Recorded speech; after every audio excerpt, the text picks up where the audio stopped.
Hi, I'm Charles with AniCap. Previously, Nick's life was turned upside down when the party he is extremely loyal to kicked him out, and his girlfriend scammed him. Nick would eventually find a few other people that share his pessimistic views on humanity and form a party with them. The story continues as our new party berates a receptionist and a woman arrives to reveal that she is aware of Nick because of his ties to his old party. She points out how balanced their party is and also explains that she knows about the dragoon named Kuran, who she refers to as the survival girl. The woman goes on to explain that Kuran achieved a miracle by coming back alive alone from a C-rank labyrinth. She says that the most important ability an adventurer can have is the ability to come back alive, and asks that they name their party. Nick states that they will come back to that guild alive no matter what, and decides that they call themselves the Survivors. The others all agree to the name and state how important it is for them to be tough to kill.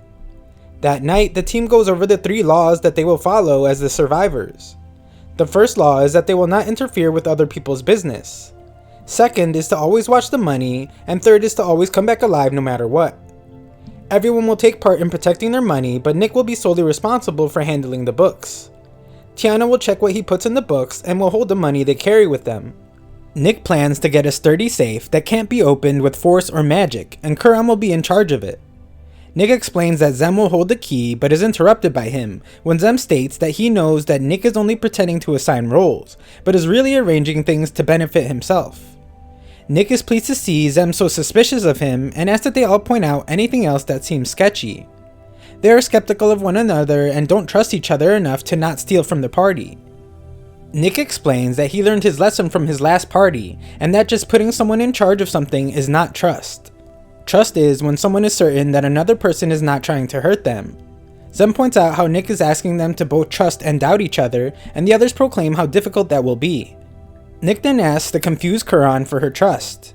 She explains that she would like to trust him, but it's hard for her to believe in someone and even harder to doubt them.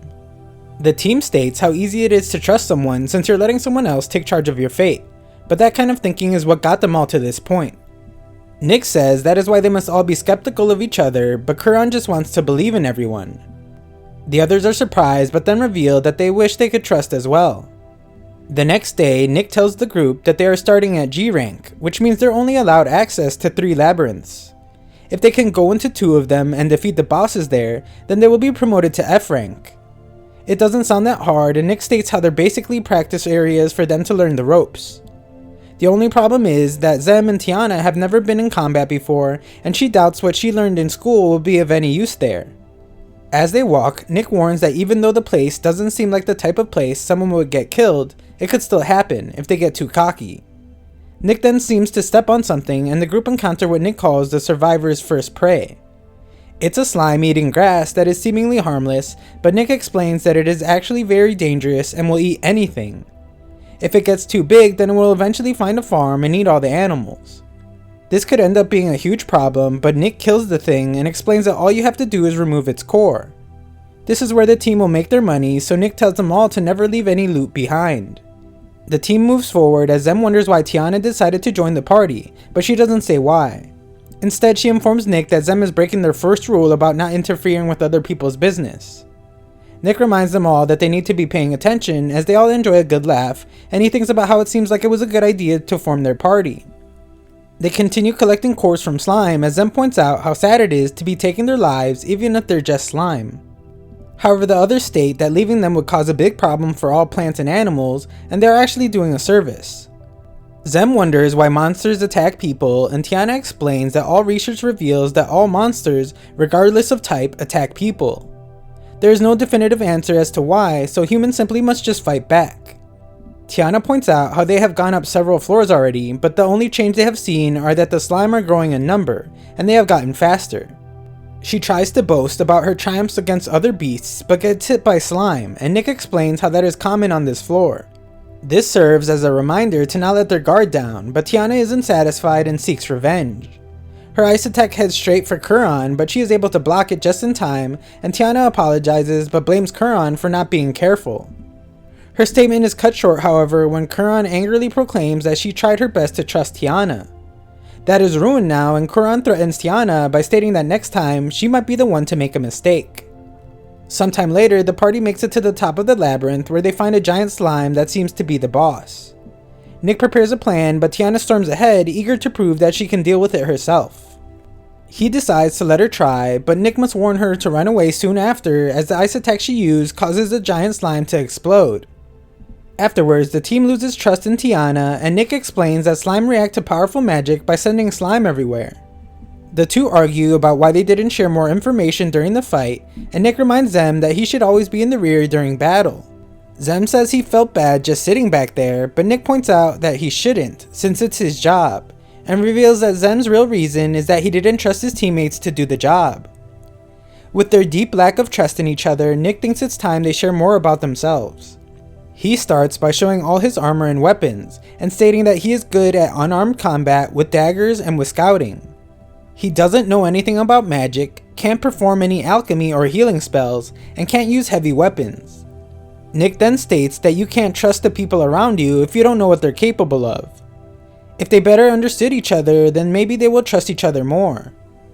The others are hesitant to reveal their secrets, but Nick clears things up by saying that it isn't what he wants. He goes on to explain that they all have one thing in common: someone exploited them for what they are good at.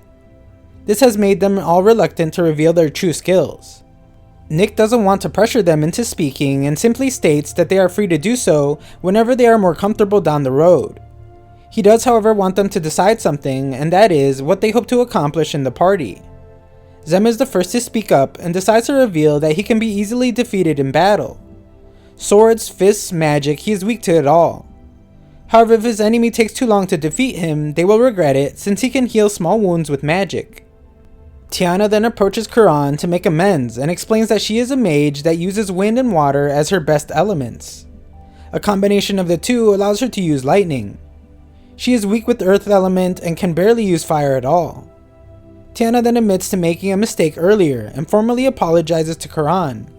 She goes on to reveal how helpless she is against earth, fire, and close range attacks. Kuran is still upset, but after seeing how sad and cold Tiana had gotten, she makes a fire to help her warm up. Tiana thanks her, but Kuran simply says that she was trying to burn her to a crisp and just missed. Tiana wants to make sure that Kuran won't miss in battle when she is watching her back, and Kuran tells her to trust her. Afterwards, the party heads to their final mission in the Goblin Forest. Goblins are weak individually, but fight in packs and surround their enemies. The group fights the goblins and quickly realize that humanoid monsters like them aren't as easy to defeat as slimes. They have a semblance of intelligence, so they can use simple words to organize and attack in formation. The team is amazed to see how strong Nick is as they work together to defeat the horde of goblins. Tiana uses her magic to scout the area and finds more hidden in the forest. The team then compliments Tiana on her abilities, and she reveals that she has discovered a reason why they can't trust Nick. Nick is surprised to hear this, and Tiana goes on to explain that he seems to have been hiding his true skill as a fighter when he told them his abilities. The team showers him with praise, but are interrupted when Tiana realizes one of their enemies has way too much magic to be a goblin. It's 5 times what is normal, so Tiana believes it might be an ogre, an evolved version of a hobgoblin that's vastly more powerful. Nick explains that their opponent is more difficult than ever, and they don't have enough experience fighting as a team. Zem wonders if they should just retreat, but Nick explains that it isn't an option since the horde will absorb other nearby monsters and grow enough to attack people living nearby. More importantly though, the ogre is worth money. However, ogres are resistant to magic, so that means Kuran and Nick will be the ones to deal with it. The plan will be for Tiana to distract the ogre while Zem buffs with his magic, and Kuran and Nick attack. Nick points out though that in order to break through the skin of an ogre, Kuran will have to use her true strength, and she agrees. On their way, Kuran reveals that she still doesn't fully trust Tiana, and she points out that she feels the same way. Tiana believes they all feel the same way, but what is important is that they are trying to trust each other. Just then, they encounter the ogre, and Tiana asks that Kuran approach it with her back turned towards her, and so she does. The team begins to execute their plan, and Kuran thinks about how what she really wants to accomplish in the party is the ability to believe in everyone. She thinks about how hard it must have been for Tiana to apologize to her earlier and jumps forward, not looking back for even a second as she has decided to believe in her to the very end.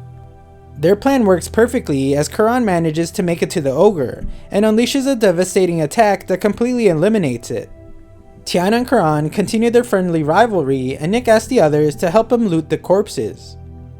Kuran then looks at something while she thinks about how her previous party never taught her anything.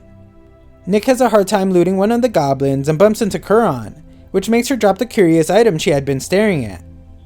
Thanks for watching part 2, all other parts will be in a pinned comment below.